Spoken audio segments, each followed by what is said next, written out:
तो missile attack की वजह से यहाँ पे इर्द गिर्द बहुत ज्यादा बर्बादी हुई है।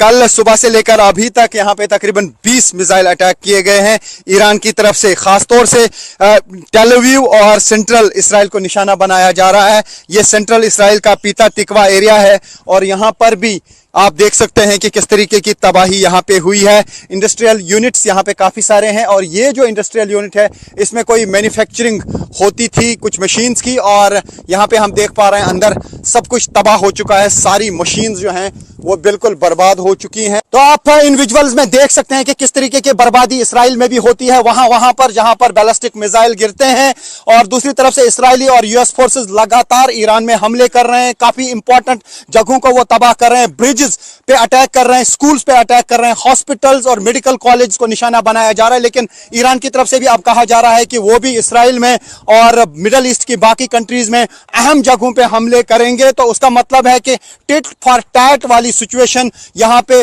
पैदा हो गई है, और यहां पर जिस तरीके से ये अटैक्स हो रहे हैं उसका मतलब है कि ईरान की तरफ से भी अब ताबड़तोड़ हमले किए जा रहे हैं।